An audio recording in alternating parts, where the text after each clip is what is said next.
Sunday, the 28th of February, Hollywood Bet Scottsville is where we're going to race, and we have 9 exciting races carded for us.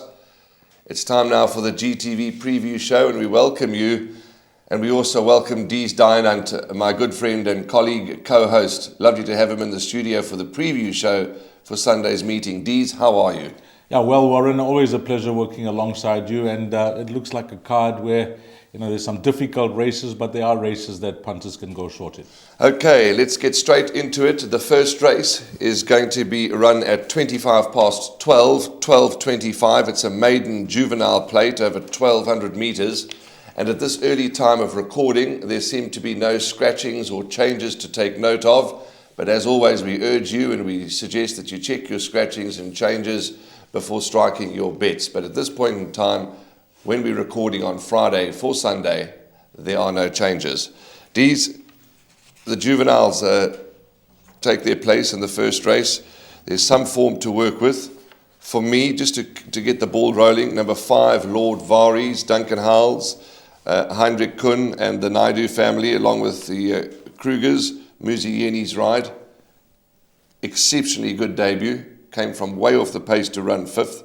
I like Lord Varies. Yeah, a horse that could certainly improve, Warren, considering the odds as well, 66-1. So there was no market support for the individual, suggesting that he was unfancied. So Duncan Howells would have been very pleased with that.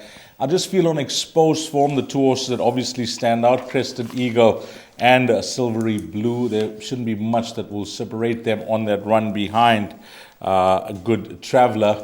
And, Gabriel Peterson, we've seen him recently win a juvenile race for Robbie Hill. He gets the ride again on the Ashley Fortune's runner. And, of course, Luke Ferraris jumps on Crested Eagle. So those look to be the principles. But it was by chance, Warren, that before starting the show, I actually got a call from Garrett van Zyl, something different to racing that he phoned me for. But anyway, we got to chat to him about his runners. And he says, Iron Bark and Gallic Chief, there's not much that separate both these horses. They are working companions. But of the 2 at this stage of their careers, he feels that Gallic Chief is looking for further. And Iron Bark will be better suited to this type of trip. But he suggested that, both horses will certainly come on with this run. Just reading in between the lines, I think he was leaning towards number 2, Iron Bark, so that could be a runner to keep a very close eye on. But of the 2 horses that I've mentioned, I think that the claim for Silvery Blue will be my top choice to beat Crested Eagle. I like your choice, Lord Varies, for my 3rd spot, and then maybe Anton Marcus's mount on Garrett's horse. But if there's any market support for that individual, then one has to take firm notice. Dees, before we wrap the first race, what do you make about number 7, Rainbow Spirit? Jurgis Govender's horse finished 5th on debut behind Edgar Town. Edgar Town's competing in the Cape this weekend, so we'll know by Sunday the result. What do you make of this horse's debut run? Well, certainly Paris Rix from Justin Snate's stable has come out to enhance the form line. And there could be serious improvement to come from that horse as well. Just like your horse, Lord Varies. Well, we always mention it with juveniles from one run to the next. There could be marked improvement as it brings them on a ton.